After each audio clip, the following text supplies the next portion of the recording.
औज़ुबिल्लाहि मिनश्शैतानिर्रजीम बिस्मिल्लाहिर्रहमानिर्रहीम। प्याफ टीवी की जानिब से हमारे सुनने वाले देखने वाले तमाम नाज़रीन को अस्सलाम वालेकुम। आज एक नए प्रोग्राम के साथ आपकी खिदमत में हाज़िर हुए हैं और जैसा कि आप जानते हैं कि हमारे हर प्रोग्राम के अंदर हम अपने एक ऐसे मेहमान को मदऊ करते हैं जो कि एक बड़ी मशहूर शख्सियत होते हैं जिनका अपनी फ़ील्ड में बड़ा तजर्बा होता है। हमारे आज के प्रोग्राम के जो हमारे मेहमान हैं वो किसी तारफ़ के मोहताज नहीं हैं। साबका सदर हैं, लाहौर चैम्बर के, प्याफ के चेयरमैन रह चुके हैं, बड़े ज़बरदस्त तजज़िया नगार हैं, इकॉनमी पे बड़ी ज़बरदस्त इनकी ग्रिप है। जनाब सुहेल लशारी साहब, अस्सलाम वालेकुम सर। जी वालेकुम अस्सलाम। आप खैरियत से हैं? ठीक ठाक हैं? शुक्रिया जी, बिल्कुल खैरियत। सर आज जो है क्योंकि आपने देखा कि नेशनल असम्बली में हमारे फाइनेंस मिनिस्टर साहब ने बड़ी एक गर्मा गर्म माहौल के अंदर बजट पेश किया। बजट के मुतल्लिक जो है ना, वो सबसे पहला जो एक बड़ा एक आम सा मैं सवाल आपसे पूछूंगा, क्योंकि आपके एक इंटेलेक्चुअल लेवल से तो बहुत नीचे का सवाल है, लेकिन थोड़ा सा ज़रा हमारे देखने वाले और सुनने वालों के लिए ये बताइए कि बजट दरअसल होता क्या है, बजट बोलते किसको? बिस्मिल्लाहिर्रहमानिर्रहीम। मेरे ख्याल में आपने ये सवाल बहुत अच्छा किया, क्योंकि शायद लोगों का और कुछ इकोनॉमिस्ट का भी ख्याल मुख्तलिफ है। बजट बुनियादी तौर पे आपकी आमदन कितनी है मुल्क की और आपने उसको कहाँ कहाँ खर्चना है, उसका एक बजट बनाया जाता है या एक तखमीना लगाया जाता है कि हमने कमाना कहाँ कहाँ से है, रेवेन्यू कहाँ कहाँ से इकट्ठा करना है, और फिर जब रेवेन्यू इकट्ठा होता है तो हमने कहाँ कहाँ उसको खर्च करना है। कुछ लोगों का ख्याल है कि शायद ये कोई ऐसा डॉक्यूमेंट होता है कि जो बताए कि इकॉनमी के ऊपर ये बात हो रही है, मगर ये इकॉनमी पे बात नहीं हो रही होती। ये सिर्फ एक साल का तखमीना लगाया होता है कि हम कमाएंगे क्या और ख़र्चेंगे क्या। तो मुख्तसरन आपके नाज़रीन के समझने के लिए सिर्फ यही है, जैसे आप अपने को घर का कभी अगर आप बजट बनाते हो कि हमारी तनख्वाह कितनी होगी या हम ट्रेडिंग से या बिज़नेस से क्या कमाएंगे और किधर किधर हमारा ख़र्चा होगा, और इसी तरह से ये मुल्कों का और सूबों का बजट बनता है। बिल्कुल ठीक है सर। इसी बात के साथ मेरा ख्याल है कि हम अपने असल पॉइंट की तरफ आते हैं जो बजट पेश किया गया है। आपका क्या ख्याल है, इज़ दिस रियलिस्टिक बजट? देखिए, बजट तो रियलिस्टिक ही है, मगर इसमें कोई ऐसा इंडिकेशन नहीं दी गई कि हमने इस बजट से तरक्की की राह की तरफ किस तरफ जाना है हमने। क्योंकि ये इंडिकेशन इसलिए होती है कि जिस चीज़ों पे आप टैक्स लगाते हैं उसको आप डिस्करेज कर रहे होते हैं, और जिस पे आप टैक्स की छूट दे रहे होते हैं उस आइटम को या उस सेक्टर को आप इनकरेज कर रहे होते हैं। मगर इस बजट में हमने जो देखा है और पढ़ा है वो यही है कि अक्रॉस द बोर्ड कोशिश की गई है कि टैक्स लगाए जाएं, और छूटें जो हैं, चूँकि IMF भी कह रहा है कि सब्सिडी नहीं देनी और इस किस्म की जो मराहत हैं वो नहीं देनी किसी सेक्टर को भी, तो वो कम की गई हैं, जिसकी वजह से इनका अब ये ख्याल है कि ओवरऑल जो GDP ग्रोथ होगी वो 3.6% होगी, और जो रेवेन्यू जनरेट होगा वो तकरीबन 18 ट्रिलियन होगा, जिसमें टैक्सेस जो हैं वो तकरीबन 13 ट्रिलियन रुपीस के होंगे, जो कि तकरीबन पिछले जो तखमीना था उससे 1.5 ट्रिलियन ये ज़्यादा होगा। तो हर शोबे पे टैक्स लगाने की कोशिश की गई है, मगर किसी शोबे में बहुत कम ऐसे शोबे हैं जिनको उन्होंने कुछ छूट देने की कोशिश की है। So overall this is tax based budget.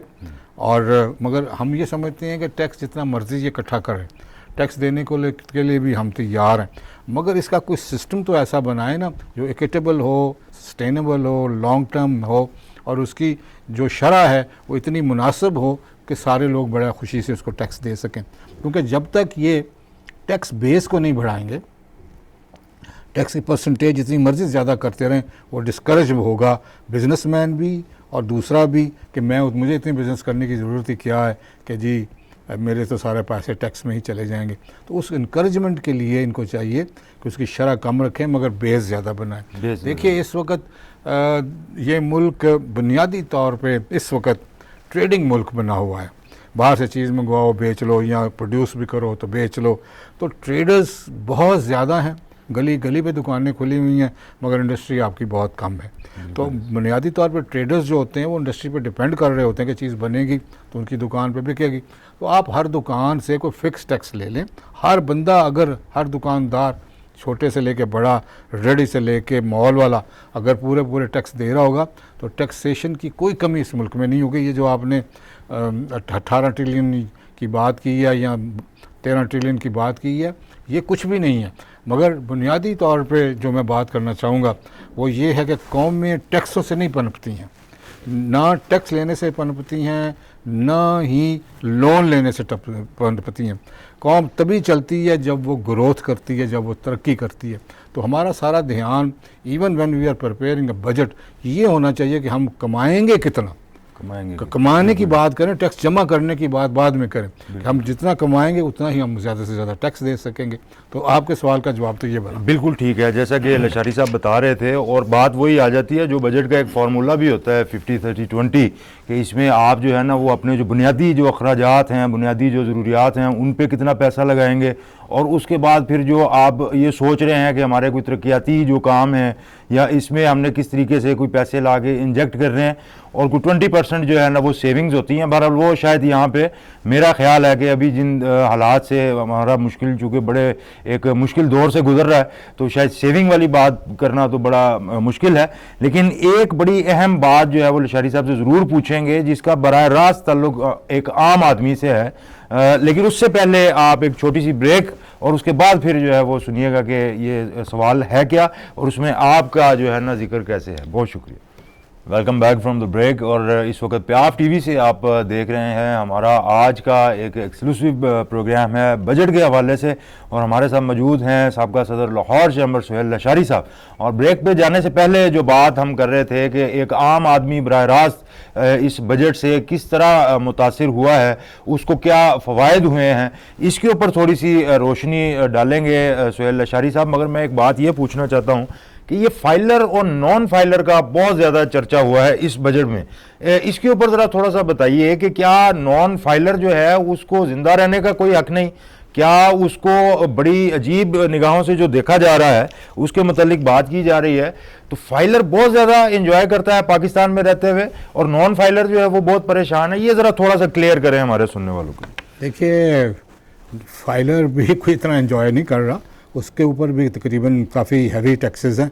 मगर चूँकि हुकूमत ने कुछ अर्से पहले से, जब रज़ाक डार साहब हुआ करते थे फाइनेंस मिनिस्टर, तो उन्होंने ये टर्म आज़ाद की और ये टर्म लगाई, और उसमें शुरू में जो बैंकिंग से चेक निकलते थे तो उसमें इन्होंने टैक्स लगाया, तो जी फाइलर को कम होगा और नॉन फाइलर को ज़्यादा होगा। मगर ये तसव्वुर जो फाइलर और नॉन फाइलर का है ये दुनिया में कहीं भी नहीं है, और ये हमारा भी मुल्क एक यूनिक मुल्क है जिसकी इकॉनमी में और बजट में ये फाइलर और नॉन फाइलर का तस्करा होता है। मगर बात दरअसल ये है कि हम उसको फाइलर समझते हैं कि जो अपना इनकम टैक्स रिटर्न फाइल करता है, वो फाइल करना एक और बात है और टैक्स लेना एक और बात है।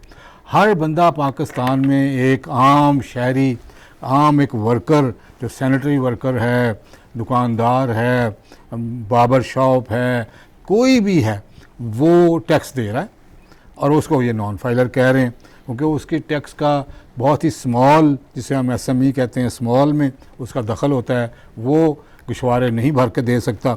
मगर मैं ये कहूँगा कि जो नॉन फाइलर है वो नॉन टैक्स पेयर नहीं है, वो फिर भी टैक्स पे कर रहा है।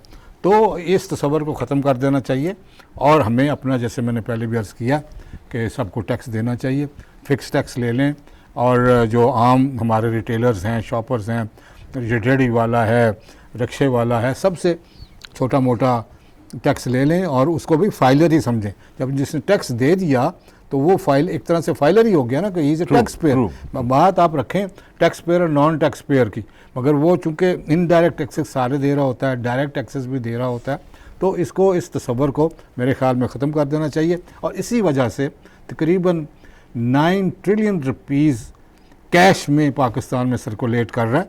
तो इसको भी एक तरह से टैक्स नेट में लाने के लिए डिजिटलाइजेशन की बड़ी ज़रूरत है।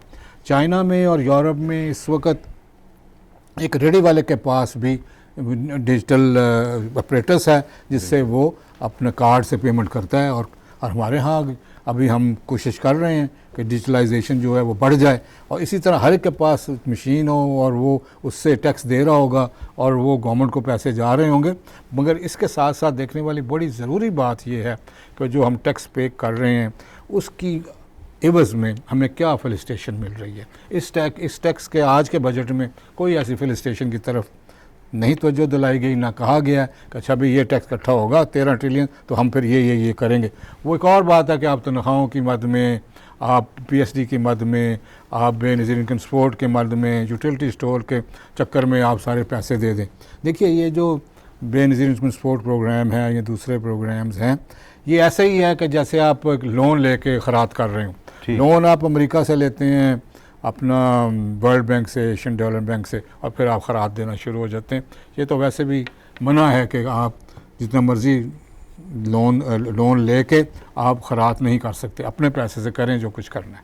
बुनियादी तौर पे हमारा गोल है क्या जिसको हम अचीव करना चाहते हैं? इस सारे सिनेरियो में आपने क्या ऑब्ज़र्व किया है, क्योंकि आपका माशाल्लाह बहुत तजुर्बा है, हम किस गोल को अचीव करना चाहते हैं? क्या सिर्फ हम हमारी जो IMF की किस्तें हैं उनको देने के लिए ही सारा जो ये गोरख धंधा है, ये इसके अलावा भी हमारा कोई गोल है जिसको हमने अचीव कर रहे हैं? देखिए इस वक्त तो हमें सस्टेन करने की पड़ी हुई है कि हम किस तरीके से डे टू डे अपने ऑपरेशंस को जारी रखें और हम सस्टेन करें ताकि हम किसी किस्म की डिफ़ॉल्ट में ना जाएं।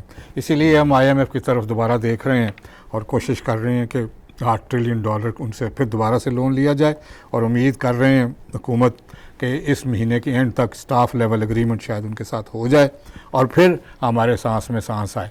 मगर हमने ये तो एक शॉर्ट टर्म हमारा एक एम हो सकता है, मगर लॉन्ग टर्म और मिड टर्म यही है कि हमने अपने पाँव पे कैसे खड़े होना है। उसके लिए जैसे मैंने पहले भी कहा कि आपको अपनी प्रोडक्शन एग्रीकल्चर, इंडस्ट्री और सर्विसेज की बढ़ानी पड़ेगी, और हमें एक लिहाज से डी-डॉलराइजेशन की तरफ जाना पड़ेगा। हमें बार्टर ट्रेड करनी पड़ेगी इन देयर ओन करेंसीज़, कि अगर हम रशिया से कुछ ले रहे हैं तो रूबल में पे करें, हम चाइना से ले रहे हैं तो हम चाइनीज़ RMB में पे करें, तो ताकि इस डॉलर का जो बोझ हमारे ऊपर आ गया है इससे हम किस तरीके से निकलते हैं।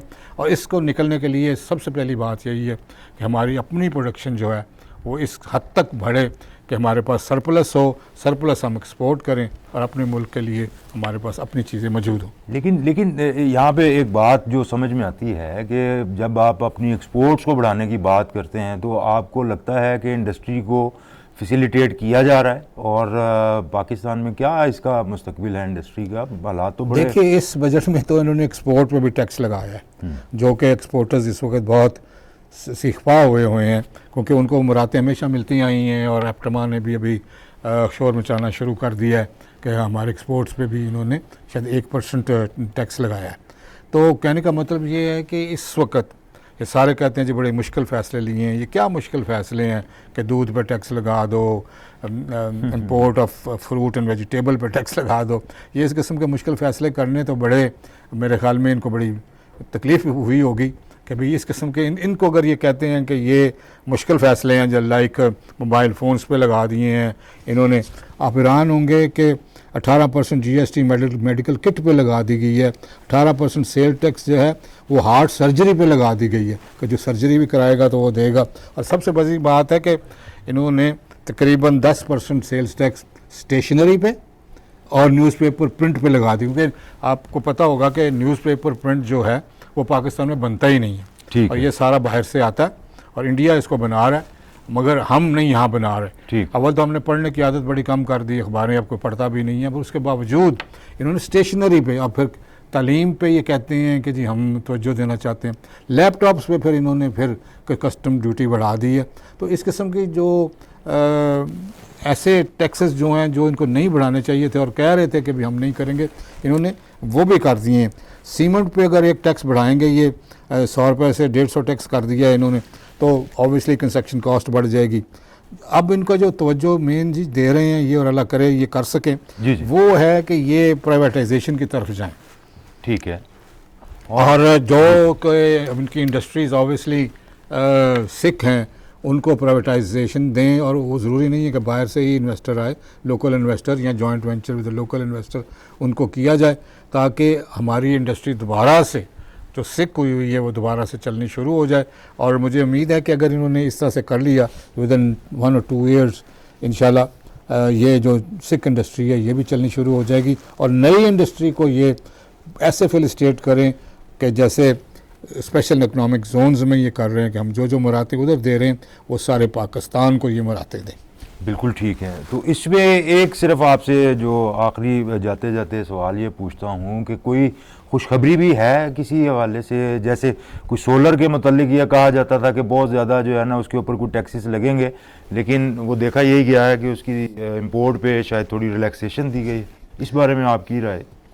देखिए, आप बजट से पहले बिल्कुल आप बजा फरमा रहे हैं, बड़ा शोर था कि सोलर पैनल्स पे और सोलर की बाकी की कंपोनेंट्स में कोई ना कोई टैक्स लगेगा, क्योंकि इनको कुछ खतरा नज़र आ रहा है नेट मीटरिंग से। बिल्कुल। तो मगर इस बजट में तो कोई ऐसी अनाउंसमेंट नहीं हुई है। अलबत्ता खामोशी किसी तूफ़ान का पेशखामा ना हो। बात यह है कि इनको ये जो डिस्ट्रक्टिव टेक्नोलॉजी आ रही है, ऑल्टरनेट एनर्जी की आ रही है, इसके ऊपर इनको हिल स्टेशन देनी पड़ेगी, करना पड़ेगा। 5 साल की टैक्स छूट दें सारे इस सारे ईवीज़ के ऊपर भी, सोलर के ऊपर भी, और जो उनकी जान है बैटरीज़ के ऊपर भी, क्योंकि कोई सोलर कोई ईवी बैटरी के बगैर नहीं चल सकता। और जब तक हम ये बैटरी टेक्नोलॉजी पाकिस्तान में नहीं लेके आते और यहाँ ये नहीं बनती और हम दूसरे मुल्कों पे इन्हिसार करेंगे, क्योंकि बैटरी टेक्नोलॉजी ऐसी है कि पाकिस्तान में ये बन सकती है और बन भी रही है और उसका स्टार्ट भी हो गया। तो हुकूमत को चाहिए कि जो उसकी रॉ मटेरियल है सारी चीज़ों का, जो पाकिस्तान में नहीं बनता, मेरी तवज्जो और एम्फेसिस इस पे है कि जो चीज़ पाकिस्तान में नहीं बनती उसको ज़ीरो रेटेड करें, 5 साल के लिए करें, ताकि वो यहाँ पे पनप जाए। उसके बाद बेशक टैक्स लगा लें, क्योंकि वो चीज़ इधर बनती ही नहीं है, उन्होंने ही इम्पोर्ट है। तो अगर आप इस तरह की चीज़ें जैसे मेडिसिन है कम इधर बनती है, उस पर भी टैक्स लगाएंगे, दवाइयाँ महंगी हो जाएंगी। इसी तरह और सी चीज़ें हैं, अब आपका फ्रूट बाहर से आता है, बहुत सी चीज़ें आपकी बाहर से आती हैं। तो इस तरह से आपको अगर कोई देखिए जी बचत करनी है ना, तो फिर आपको अपने ऊपर लेके आना पड़ेगा। जैसे पार्लियामेंटेरियंस के खर्चे बढ़ गए हैं, पीएम हाउस का खर्चा बढ़ गया है, गवर्नर हाउस के खर्चे बढ़ गए हैं, प्रेसिडेंट हाउस का खर्चा बढ़ा दिया। इन अखराजात को तो कंसीडर इन खर्चा को बहुत ज़रूरी है कि इनके ऊपर जो पार्लियामेंटेरियंस की स्कीम है उस पर 75 बिलियन रुपीज़ ये देने की कोशिश कर रहे हैं, और ये कह रहे हैं कि जी चूँकि ये स्कीमें चल रही थी तो इनको बंद नहीं करना, चलो इस साल चला लें, अगले साल बंद कर दें।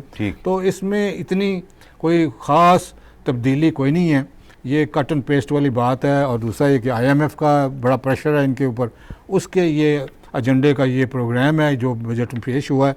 तो लेट्स होप सो कि जो अगर कोई मिनी बजट आता है, जिसका उम्मीद है कि होगा, उसमें ये कोई ऐसी मरातें इंडस्ट्री को दें ताकि इंडस्ट्री पनपे, क्योंकि इस वक्त जो दौर चल रहा है वो इंडस्ट्री का दौर चल रहा है। Agriculture is for food security, और इंडस्ट्री जो है जिसके ऊपर पनप के कौमें बनती हैं। बिल्कुल बिल्कुल ठीक है। ये बहुत ज़बरदस्त आज एक बड़ा कम्प्रीहेंसिव एक आपके सामने ये सारा तजिया आ गया जो बजट के हवाले से था, और मैं बिल्कुल लशारी साहब की बात से इत्तफाक करता हूँ कि बहुत सी चीज़ें हैं जो ठीक होने चाहिए और बड़ी गुंजाइश है उनके अंदर ठीक होने के लिए। और इस पे बात तो बहुत लंबी की जा सकती है, लेकिन चूँकि वक्त की कमी है, मैं दरख्वास्त करूँगा लशारी साहब से कि हमें दोबारा फिर मौका दीजिएगा ताकि हम जो है ना इस सिलसिले को थोड़ा आगे बढ़ाएं। और चूँकि आप एक बड़े ही नामवर मुआशी तजिया निगार हैं और आपकी जो भी माहिराना राय होती है वो ऊपर ऐवानों तक, हुकूमती ऐवानों तक सुनी जाती है। तो इंशाअल्लाह ताला अगले प्रोग्राम के साथ आपकी खिदमत में फिर हाजिर होंगे। तब तक के लिए मुझे और सुहेल लशारी साहब को इजाज़त दीजिए। अस्सलाम वालेकुम।